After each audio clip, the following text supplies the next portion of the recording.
the last session of the day is I'm going to stop talking very soon. But each person will talk for about 10 minutes, and then we'll probably open up some questions. There might be some questions the panelists might want to ask each other at the end of the 10 minutes presentation each, and then we'll have an opportunity for more questions from the floor and less talking from me. So we'll start with for our first guest, which is Boris online. Well, thank you for the invitation. Good morning. I would like to show the complexity of the creative process working with AI. And I hope you are going to see my presentation now. All good, Boris. All good. Okay. Let's get it going. So, if you talk about AI and creativity, I think it's very important to take a closer look at who is creative. We are talking about a collaboration here between man and machine. For the average user that has no background in image making and no knowledge of the different AI platforms and their strengths and weaknesses, the machine is going to have the lead and drag the human behind. If you have a user that has a knowledge in image making, then the man has the lead. And if you have, in addition, a knowledge of the AI platforms, their strengths and weaknesses, and you are able to combine them, this lead is becoming stronger and stronger. It's very important to differentiate here. The change of the role of the artist is something that you also should take into account. I have been photographing for over 30 years. Photography for me is an individual perspective. It's a subjective expression. I'm like the solo instrument, the solo singer. It's the voice of a single human. Now when I work with AI, I work with training data that is so big that I don't even know what it consists of.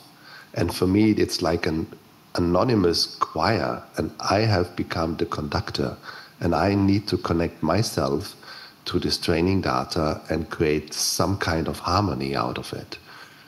And to make a connection between me as a human and the training data of the AI that was produced by humans as well. So the workflow is also more complicated than most people think. It has 3 different steps. First, I need to tell the machine what I would like to have generated, is the prompting. Then the machine generates. At the end, I get an outcome that I need to evaluate. And here it is very important to differentiate between someone who has an experience and knowledge that can make a more qualified prompt than an average user, and that is also able to evaluate differently and to create a new prompt in the next step, because evaluation here is only fine-tuning the prompt and improving the result. I never stop at the first 4 images I have been generated. This is just a kickoff. What will happen in the future is that, of course, AI is trying, also to have a lead in the prompting and the evaluation. We see it already happening with DALL-E 3 integrated in ChatGPT 4 in the prompting. But me as an artist, I'm not giving up the first and the last step, because this is how I connect as an artist, how I can create a personal handwriting. So for me, the beauty about working with AI is it is a knowledge booster. And the material I work with is my experience, my knowledge. And I give you an example from text prompting. This is a system that developed over the last 2 years, and it shows how you can create a text prompt. So it is a subject, what is on the picture, a dog. Solidifier specifies that dog. It's a Kelpie, it's a German Shepherd, whatever. There's an emotional quality, the vibe. Is it a cute dog? Is it an angry dog? What is the dog doing? Action, where is it happening? Those 5 things can also be defined by my mom. But most people don't even use those 5 different categories. An image like Trump gets arrested is only using subject and action, and the rest is left to the AI. The remaining text prompt elements, they all refer to my knowledge and experience. So do I want the AI to generate an image that looks like photography, drawing, painting, which is the medium? All of these mediums have a certain history of technology attached. In photography, it would be the metadata, what camera, what lens, shutter speed, etc. was used. We have the perspective, we have the colors, the light, and references. Most people call it style, just stealing a style of an established artist. But these references can be seen much broader, as a school of art, as online platform, as a decade. What is very important as well in prompting is the genre. An image of a dog is going to look differently if it's wildlife, documentary, art, or advertising. And then you can try with text to convince or to create an image that looks like it has more pixels than it actually has, or less. This is the booster. And here, experience and knowledge is key. For me, AI is a combined intelligence between man and machine. And I can also combine different tasks. I can use it to get inspired. I can use it to analyze data, text, images, to produce new images, in my case, or to do a post-production. I can combine all of these or can use AI only in one of those steps. I can combine different features. And how this works, I'm going to show you in an example. This is something I did a year ago, where I was creating a workflow of 4 or 5 different steps. And that took, in the end, up to 150 steps to get a result. And it takes time. It takes time to create such a workflow. For me, it's usually 2 to 3 weeks to figure out the perfect workflow and text prompt. I was invited by a gallery in Middle America to show my work. This gallery is showing the history of abstract art. So I started to experiment with images that show gallery, people, abstract art with very long text prompts. This was just an interim result. In the next step, I was using Midjourney here. I was blending 2 images to become a new one. But this was also an interim result. Then in the next step, I was using an image prompt. That means you are having an image as a reference and you add a text prompt. That was leading to another result, and this I was doing multiple times. And then somewhere around 150 steps, you get a result that captured my attention, where I said, oh, I like it. This is something that has potential. And then you continue to erase certain parts you dislike, and you add new parts, you replace things, and that takes another 50, 60 steps. And then you have a result like this. You can't produce it just like with 3 words and click generate. So is human creativity replaceable? Depends on the person and the way or how creative that person is. And also creativity, we are talking about those things as if there is one definition. There isn't. The definition you find on Wikipedia is quite poor. It shows that creativity produces something new and valuable, which is a definition that can be questioned. But what is valuable? Like I often say, sugar has also value for dentists. So, yeah.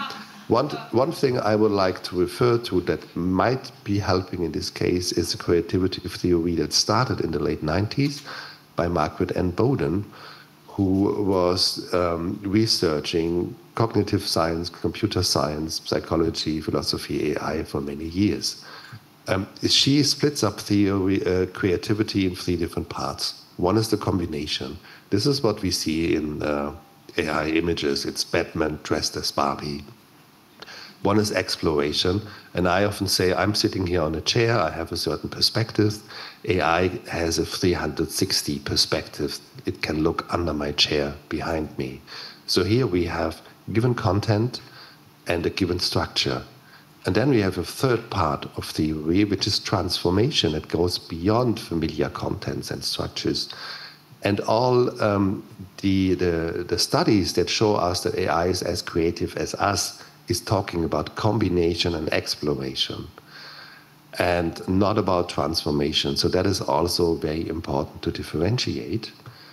And I believe that our creativity can also change to the positive, that by outsourcing AI to the first two types of creativity, we can concentrate on transformative creativity and get further in that specific category. So that was my presentation, exactly 10 minutes. Unbelievable. If That's you very have German of you, Boris. looking forward to it. Very German, but I will actually wait for questions at the end so we can hear everybody. But thank you, Boris. That was a fantastic journey, an explanation of the human versus the machine. I'll pass over to Olivia for the next 10 minutes. Thanks, Delia.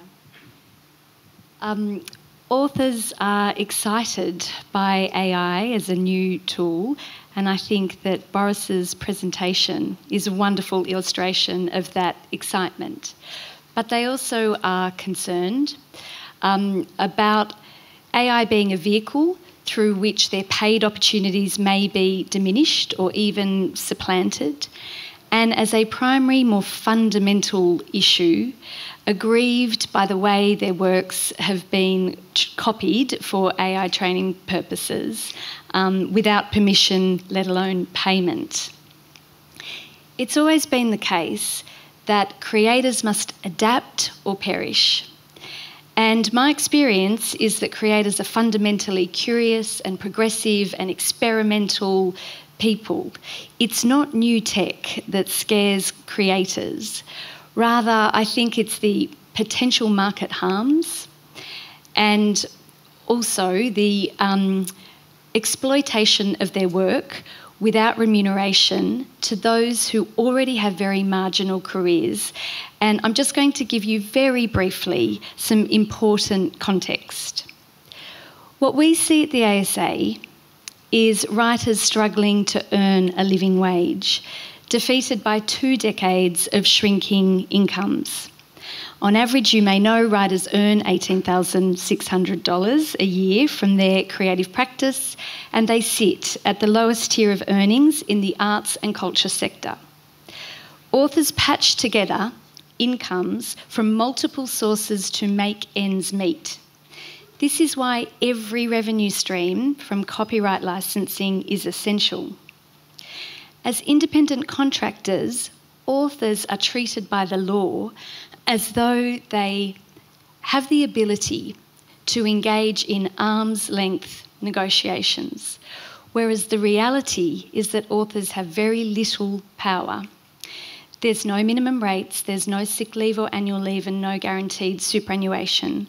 My point is that authors are very vulnerable and live overwhelmingly financially insecure lives. So my proposition today is that we must set twin goals: one, to support ethical AI development so that we can realise the potential promise of AI, but also an equally important parallel goal of supporting Australia's cultural and creative life, without which we would all be bereft. Bill Gates said, "The development of AI is as fundamental as the creation of the personal computer, the internet and the mobile phone."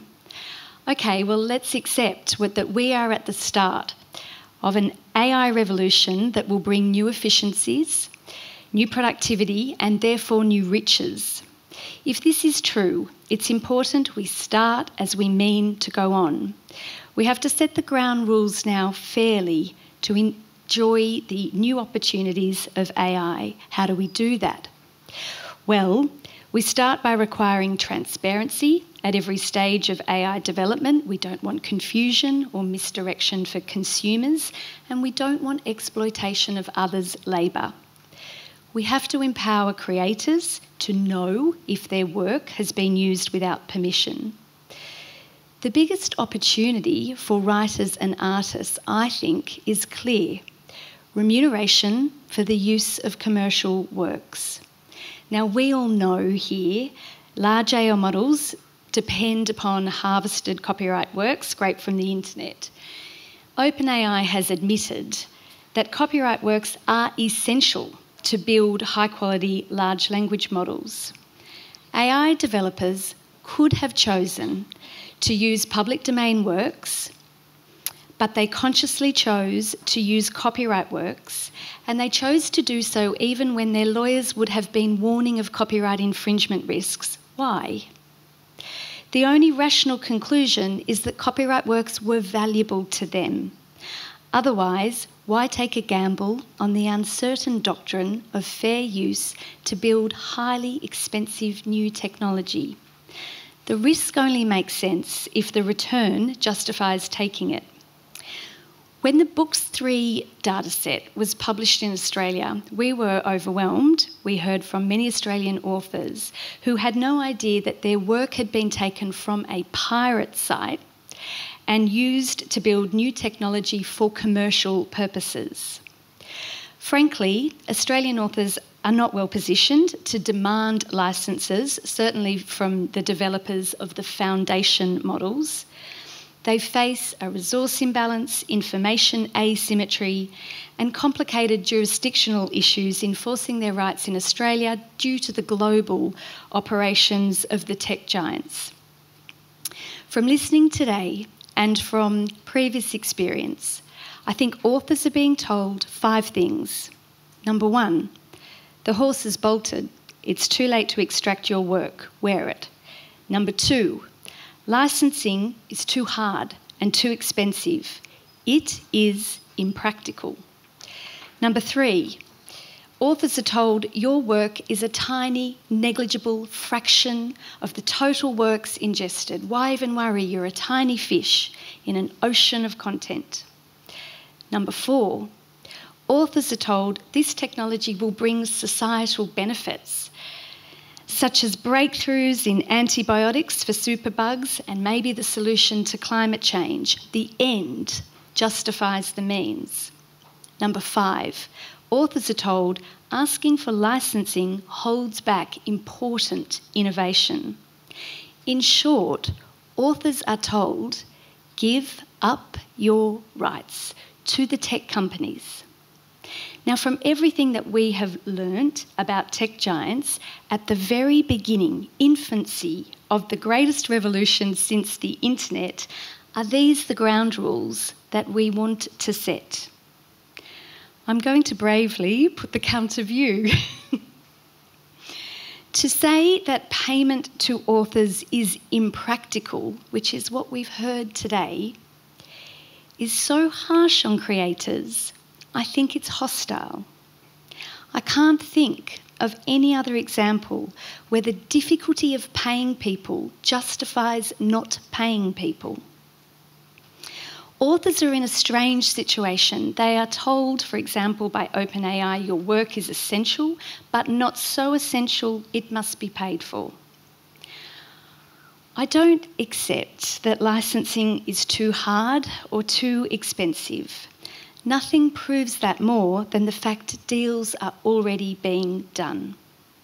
Relevantly too, the biggest AI developers have unprecedented wealth and indeed comprise the richest companies in the world by market capitalisation. To say they can't afford it when we are at the infancy and the revenue hasn't even started to really properly flow is absurd. Now, we know that Google has paid Reddit $60 million to use its content. OpenAI has done a deal with Associated Press and Axel Springer, and we know that they were trying to do a deal with the New York Times. And I believe we should make AI platforms pay for content it needs, because otherwise we continue a dangerous trend. We allow unfair market advantages if we allow particularly big tech to benefit from and monetize content it hasn't paid for. Exempt me from the law is a strategy of the powerful. It's a claim to entitlement to the free labour of others. Streamers license everything they stream. Publishers license everything they publish. Restaurants, bars, gyms license the music they play in their venues. Why are the AI platforms exempt? And my other question is, what other input is acquired for free? To dismiss the utility of copyright works as individually insignificant is also unfair. With that argument, everyone's contribution can be discounted and the whole world's content can be acquired for free. And to say that AI will be a force for good, such that IP rights can be ignored, might be a slightly rosy view of AI, but it also buys into a zero-sum game. The gains of AI need not be at the cost of creators. It's true, and we hope, that AI will solve climate change and maybe it will produce new antibiotics. But neither of those initiatives require the entire works of Helen Garner. Let's not conflate things. Large language models can be built on licensed content and new research can be supported by AI. Both of these things can be true. Lastly, we have heard today a lot about innovation, and I've heard that copyright holds back innovation, and even that we need changes to the copyright law to facilitate innovation. Whose innovation do we mean? Our creative industries are innovative. Innovation is not the sacred ground of AI developers, but shared among many industries. And innovation has always flowed from the IP of the people who have gone before. In fact, licensing has facilitated innovation for decades. I believe legally permissible models are the future of AI and the opportunity, as thousands of new users tinker with generating music, art, text, videos by subscribing to AI platforms. Why shouldn't we remunerate the creators whose work trained the models in a circular economy, in which the returns flow more broadly, ultimately strengthening our whole economy? What's more, I think licensing opportunities are going to proliferate. I understand we're going to see chatbots that are specialised, and Kimberly gave some examples of that this morning. Chatbots that might use the foundation models from the US, but then might bolt on or refine or adapt or specialise their systems on smaller data sets here. So licensing is going to be needed. We have collective licensing and direct licensing practices already well established, so it's feasible. I've run out of time to touch on the other remuneration model which was mentioned today, which is a cultural levy, and maybe we'll have time in the questions to come back to that. But I just want to end with this. As we have seen from Boris, we can see that there is going to be a growing relationship between human creativity and AI. So at the beginning of that entwined relationship, let's set the ground rules so that they are broadly remunerative and fair and based on transparency. Thanks, Olivia. And thank you. And I'll just pass over now to Cullen online. Afternoon, everyone. My name is, or can you hear me? Okay. Yeah, all good. Thank you. Great. So my name is Cullen Miller. I'm the VP of Policy at Spawning. We're an organization building data governance solutions for generative AI. I've only got 10 minutes, so let's jump in here. So obviously, as you're familiar, we've been talking about the magnitude of web scale training data required to train these models, present some unprecedented challenges in the realms of intellectual property and data governance. So AI models learn by analyzing these enormous data sets, aggregating this data from all corners of the internet without the explicit consent of the data providers. This indiscriminate ingestion process can vacuum in not only vast amounts of data, not authorized for AI training, but also hateful and illegal content, including CSAM materials.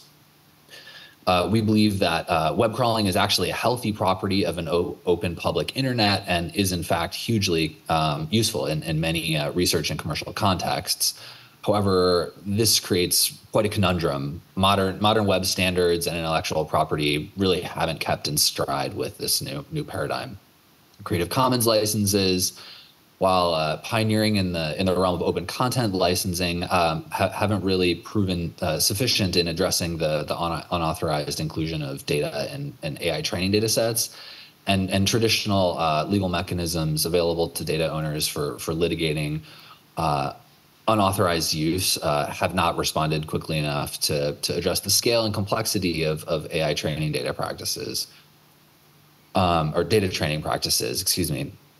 So until very recently, there wasn't really regulation for transparency compliance in private and proprietary training data sets.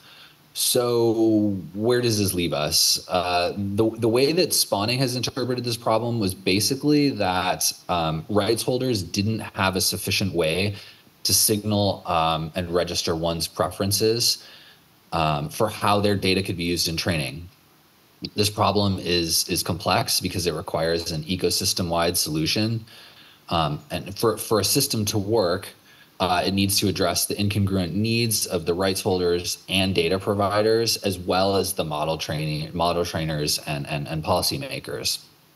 And what good is a registry of rights holder data preferences without any legal mandates to respect them or any partners that will respect these wishes? On one hand, rights holders needed a way to encode and register specific data with its permissioning and maintain its provenance across various data sets. And on the other hand, model trainers needed an accessible, verified registry and API for accessing these preferences so that they could confidently respect the current preferences at the time of model training, which is an important thing that we'll talk a little bit about later. So we needed a solution that worked even when files are duplicated, their format is changed, or when metadata is modified during the data's life cycle and it's strewn about the internet. With the limitations of legal recourse via traditional copyright mechanisms, obviously this has changed recently with the AI Act, the prevailing sentiment from many data providers and content creators was generally pretty defeatist. The assumption we commonly heard was that it was too late to intervene because all of the data had already been acquired and the models were trained. We'll address this a little bit in a moment. Most rights holders and creatives that were new to the AI space didn't fully understand how their data was being used to train these models. So we found ourselves with a unique opportunity to assist other creatives like ourselves, our founders, our artists and musicians, to understand how their work was used in constructing training data sets. Many were outraged and even panicked, and most of the discourse really devolved to bad faith anti-AI arguments that disregarded much of the legal pretext. And so this brings us to why spawning was conceived. We were really aiming to combat this prevailing sense of disempowerment.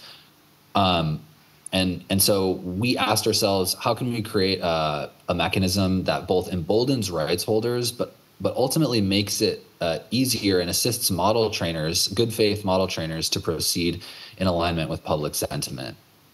So our answer was to build a multi-utility piece of infrastructure that enabled artists, publishers, rights holders to proactively register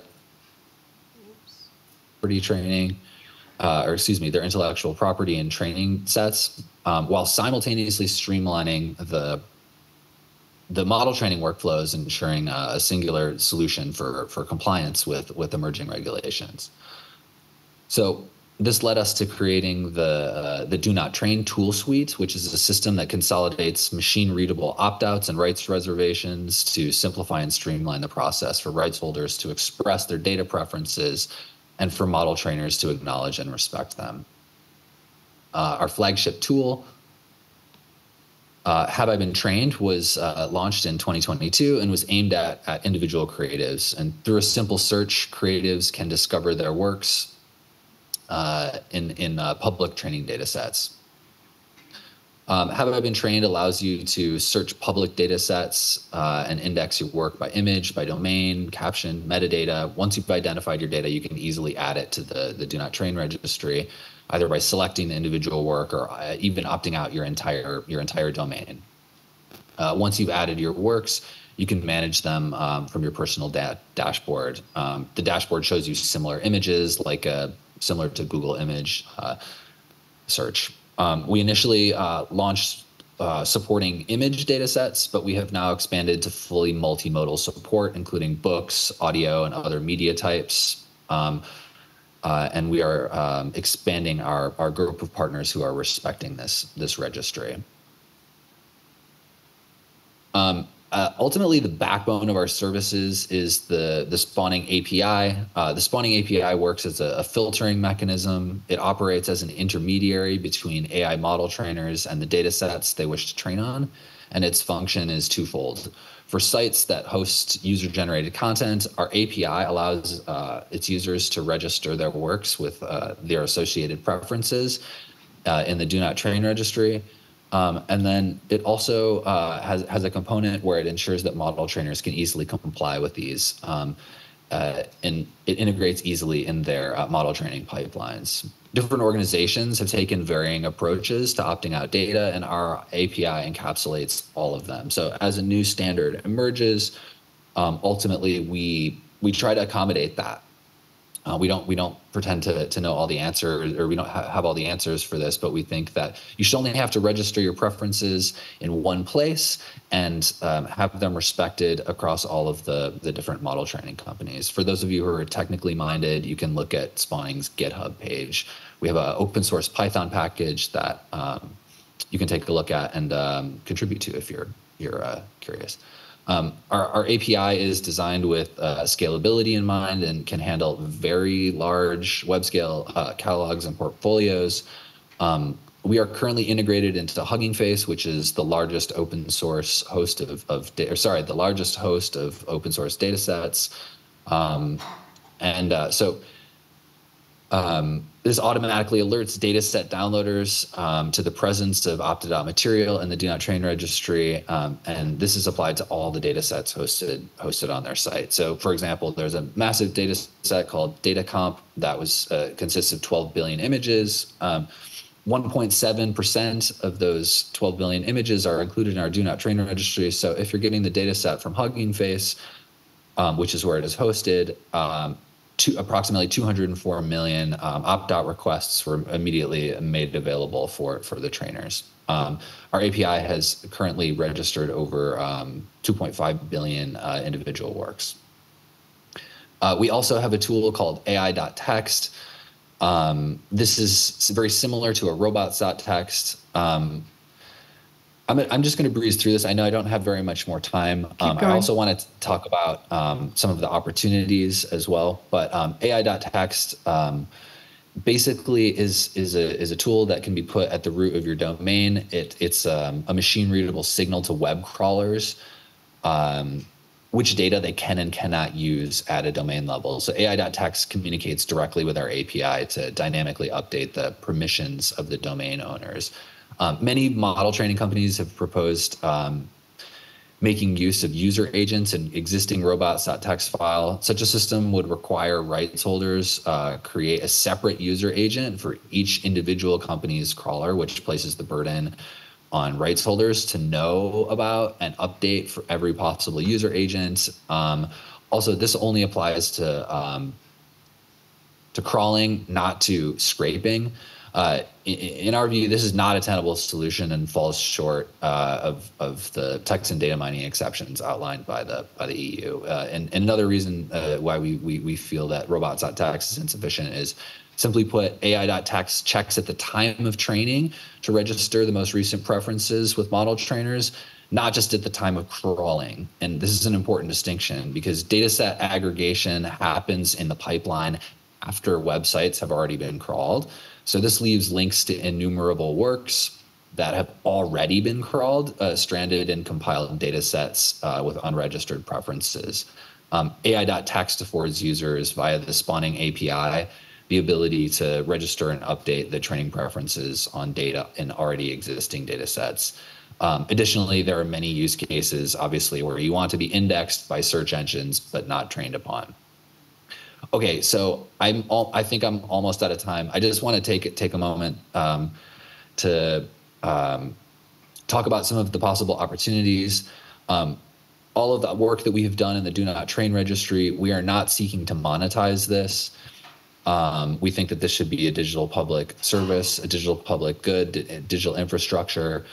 And so the opportunities that we see, we are currently collating the largest public domain and CC0 licensed data set. We're going to open source this, make this publicly available, and we are going to train an image model based off of that to use as a base model that we can safely infer. We're calling it the fully consenting model, and we are also going to open source the model and work on tools for artists to use AI and to fine-tune their works that they may have reserved the rights in the Do Not Train registry, indicating their value, and then provide sort of exclusive access to their works and their likeness and their style and license that. Anyway, I think I'm over time here. That's pretty good, Cullen. Carry on. Thanks, Cullen. And we'll talk a little bit more about that opportunity, which is for using artists being able to have access to the other people's works for a fee to train on. Okay. Cool. So I think I've got some slides, but I don't know if they're up on the screen. There are some slides? There are some slides. There we go. So I just put some slides there because people like slides, it turns out. And you are a museum director. I am, yeah, that's right. So I'm from the Australian Centre for the Moving Image in Naarm on the land of the people of the Kulin Nation. We're a space, you come to it, you see things. We are non-commercial, for those who we had a conversation in the break. Everything we do is non-commercial. We lose $27 million a year, which is our government funding. To say we're commercial is ridiculous. The tax office would laugh if I was running a company and said I was commercial and lost $27 million a year. Anyway, we are also your Museum of Screen Culture. We know that that's best engaged with on your couch, which is also why we have to be multi-platform. Heide Sturil had this great phrase. She's a German-based artist and curator. She talked about AI-generated images as mean images, and she means mean in all of the senses of the word. They are the average. So that prompt is creating the statistical average, the mean, of an image. Eric Salvaggio, who came out for a conference I ran in February, talked about generative AI really as data visualization, as akin to data visualization. So a slight diversion down that path. You might have seen this from a couple of years ago. So here's Matt kind of Daniels from pudding.cool. It's a website that runs really cool data visualizations, and this was an analysis of rappers' lyrics and their lyrical complexity. No permission asked, looking at the statistical frequency of unique words within the texts that those artists had written. Aesop kind of Rock, who has a fantastic tune about technology, and it's very, very, very critical stands at the top of that list. You can see this in many different ways. This is a data visualization of the complexity of rappers' lyrics. Aesop and Bus kind of a driver there. Wu-Tang's up there too, but that's kind of cool. Also compared with other types. So this statistical analysis of text has been going on for a very long time. My mum was a literature professor and she was doing this in the 1970s and 80s, right? Before you had, anyway. This was all about analysing, and we felt, I think, quite comfortable about literary theorists and literary theory and hip-hop theory doing analyses without asking permission to analyse the complexity of lyrics. But that was because they weren't generating lyrics at the end of the day, right? So this is sort of, we've entered this space where culture has been reduced to kind of data, see also capitalism. Data is now raw material for pattern kind of recognition and this reliance on aesthetic formalism. So for those who went to art kind of school, this is Maurice kind of Dennis in 1890. He talks about, remember that a picture is essentially a plain kind of surface with colours in a certain order. That's kind of how computers see things, right?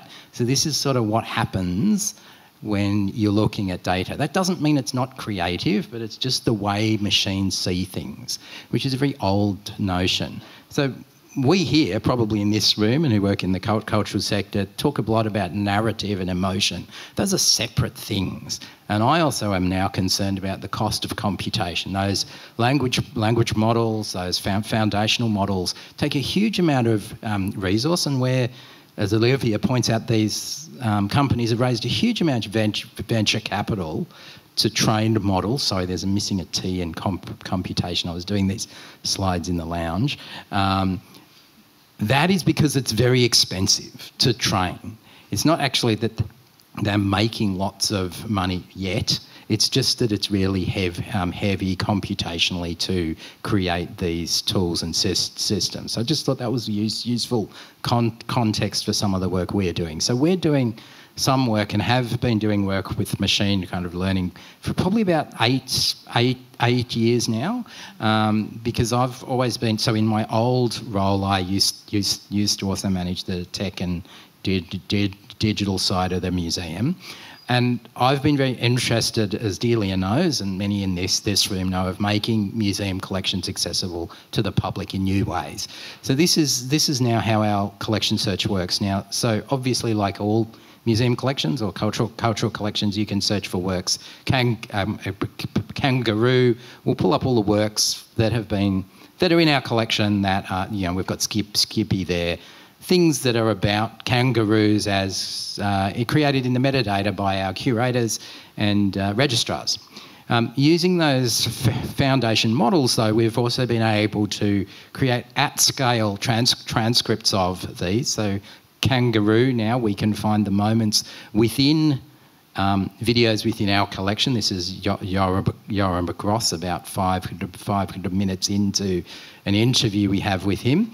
We would never have been able to have done this at scale, and you can now go to the website and you can search for and play the moments of the clips where they have phrases or particular terms you are looking for within the transcript. Also, of course, using again the foundation models. Oh my God, I can't believe I did that. This is very bad.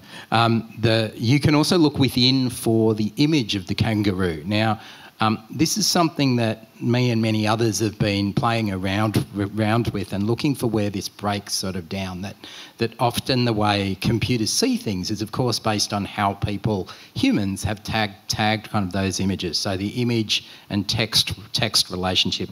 Sorry, this has got to go through the whole process again because I skipped.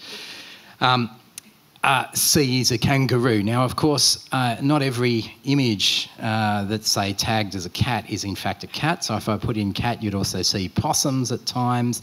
Kangaroo, I was surprised, comes up pretty well. And in the next section, which is just about to come up, which at the moment I skipped, you'll see that the foundation models are improving to the point that now you can search within content within this large video collection. And I know the NFSA is doing exactly the same. The library almost certainly is. The archives are too. Galleries are too, because these are giving ways for our kind of communities to discover material within our collections and content. So yes, so here's images of kangaroos from someone's home videos that are in our collection. Now that home video collection would never have been classified with that sort of material. That metadata would never have been created by humans. We just do not have enough resource for it. The next phase, of course, is how does someone request to use that footage in a documentary about kangaroos, for example. That goes back to the last panel. But you can see here that the foundation models are actually creating a huge amount of accessibility benefits here. But of course they have breakages, and Tim kind of Sherratt, who's a legend in this field, Mitchell Whitelaw too, really in the digital humanities space in Australia, are really two of the key people. All of these things where we can see where the computational systems begin to break, create these seams, and actually noticing where these models fail is a really important piece of dispelling their magicness, and also their as you were saying that they're inevitable. These are not inevitable. These are all ethical and political choices we're making here. And so I think one of the things we're doing a lot in the museum space now is working also with teachers, but also with our public generally, about the new sorts of kind of literacies that our communities need, as well as creators and cultural workers, to make sense of what is very, very rapid change, and also really points kind of to the failure of nation kind of states to properly tax tech companies. At the end of the day, this is about global capitalism and how we in democracies tax innovation. We need to be doing kind of this, and all of the rest disappears, or become something that gets worked out through democratic processes within our jurisdictions. But we can't avoid that issue that a huge amount of money is being used and absorbed, usually from sort of venture capital, to create extreme amounts of wealth, and our taxation systems do not cope with it. Thank you. Ending on that. I'll just have a couple of questions for everybody, but if you, and it's just and you probably all touched on this in your talks to some extent, but what is the one thing that really scares you about AI, and what's the one thing you're very excited about AI? Starting with you, Boris.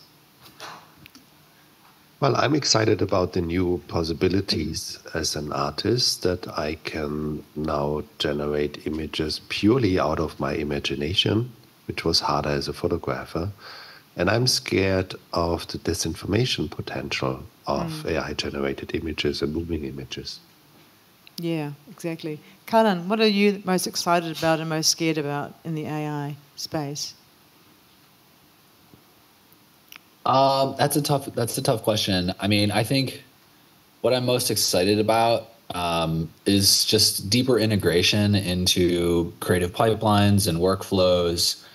And just all of the creative potential that I think we're not even seeing or understanding yet, because creative people haven't really fully embraced all of this yet. And I think that will change.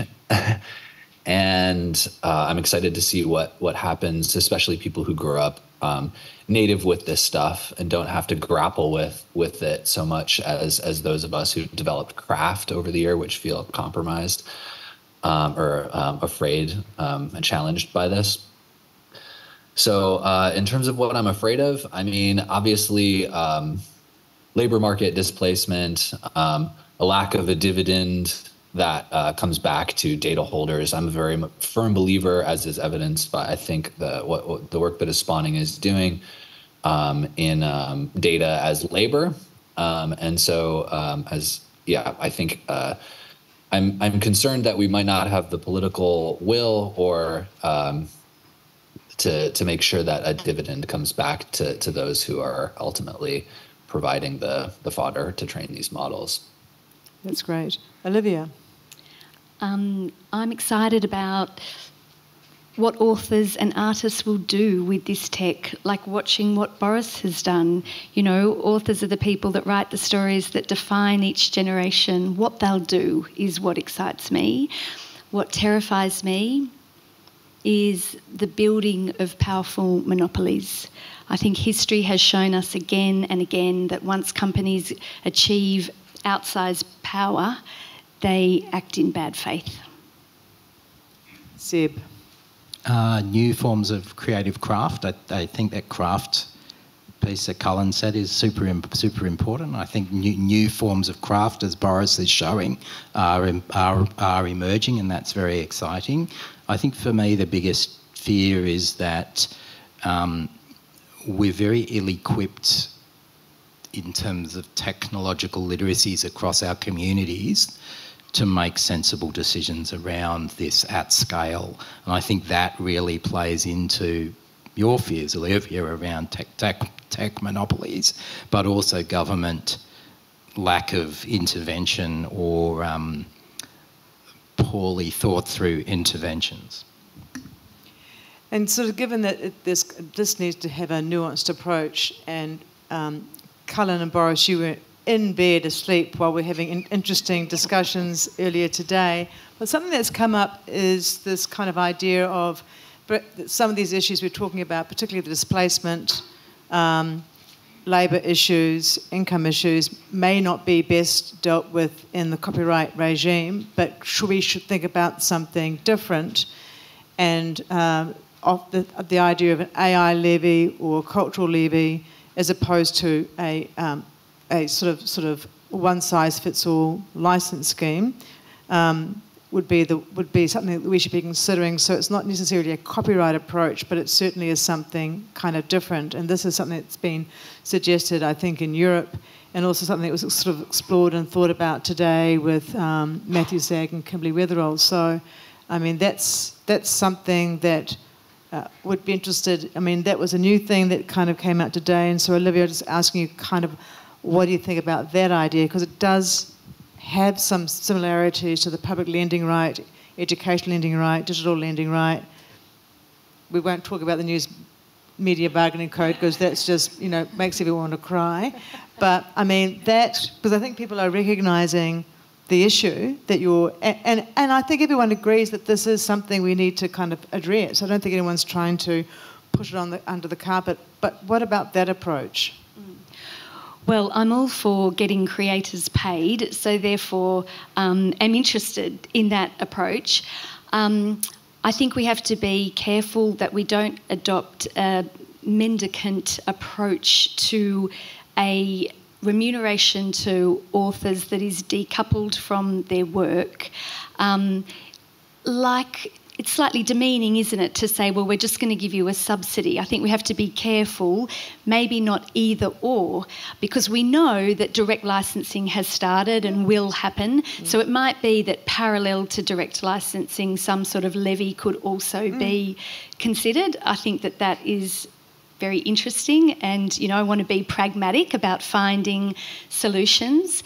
But also we mustn't forget that in Australia, we've talked a lot today, US law has come up, but in Australia, authors have an economic right which flows from their copyright. So we don't want to completely diminish the value of that by moving to a cultural levy to replace what is an existing legal entitlement.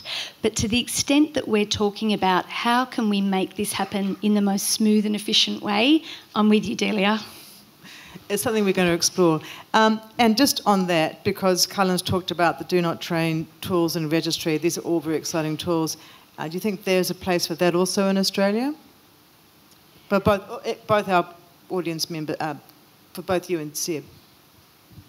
I think yes. I mean, I think it's interesting where the exceptions are around that. So I think about what that means for scholarship that's occurring in a legitimate academic context, whether that has exceptions around the Do Not Train in terms of doing an analysis, a corpus analysis of, say, all Australian literature published since 2010.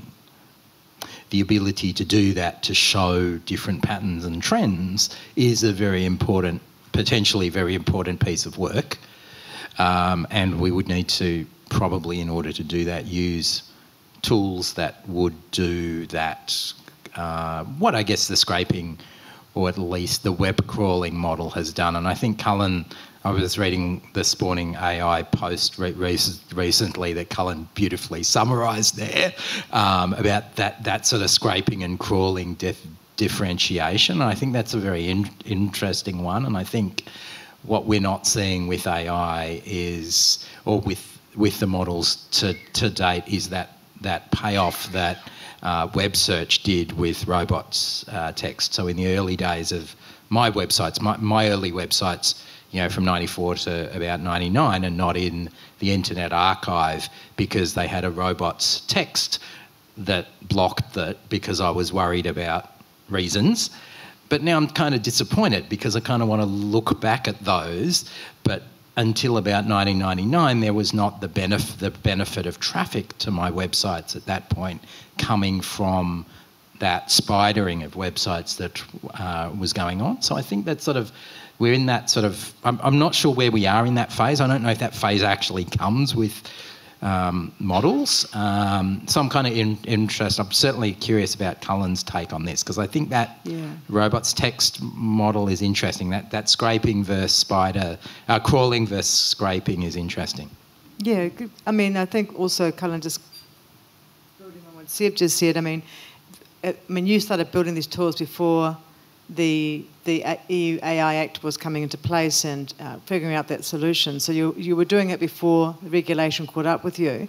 And also in the EU, there are exceptions for text and data mining for science and research, and the opt-out thing is really in relation to commercial sort of stuff. I mean, do you get a bit worried about the Do Not Train registry perhaps impacting AI models? Is it going to mean that we're going to have less varied training models to work on and balanced data sets? Will it cause bias? Do you have any concerns about that, or any downsides with having a compulsory approach?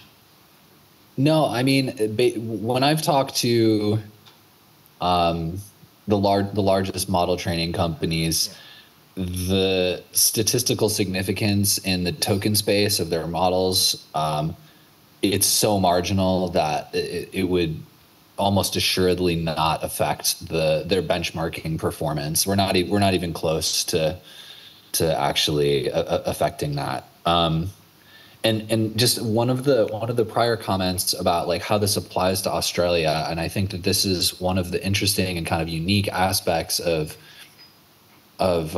just how this works is, so as we expand our partners out to more model training companies, and we anticipate that there will be more partners coming very soon.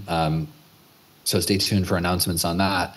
Is that since we have the AI Act in place, we now have more of these model training companies come to the table, and so they're only going to train these models once because of just the computational costs associated with it. So whatever the regulation is that they're in compliance with, doesn't matter what jurisdiction you're in, you're going to get that same model too, because they're not going to train models for each different market regulation. So I think that's also worth noting, is that effectively the EU law will be applied to the training of the model that you will get in a year in Australia. And so all of the countries that have lagged behind on all of this, they're going to just inherit policy decisions that have been made later, or prior to that too. And yes, we did make all of this just from what we're calling a common sense approach. We're artists. And so that's the position that we're coming from, is just that like, this is, you should just be allowed to reserve your rights and decide how your data gets used. So that's also worth mentioning too. Like, we're not legal scholars or policy. We're like, hey, you shouldn't be allowed to train on my data. So that's how this all started. So given that that's likely the European Union model will apply, then that sort of does speak to the opportunity of a cultural levy that's applied jurisdictionally. and perhaps Delia and I were chatting about this in a discussion before this panel last week.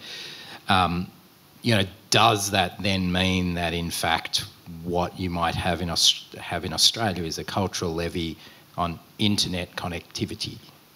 So then we have the debate about how do you reallocate that levy. And we were reflecting on the blank tape levy which existed for a little while, or for DAT tapes and mini discs and stuff, or CDs and stuff. So that was way early, wasn't it? Yeah, but anyway, that sort of cultural levy thing becomes kind of interesting in that sense, and whether that becomes a connect to the internet levy, $5 on every one's internet connection in Australia that goes into a pool that isn't reallocated like Spotify pays or doesn't pay musicians, but is allocated through other means, could be an interesting way of thinking about it.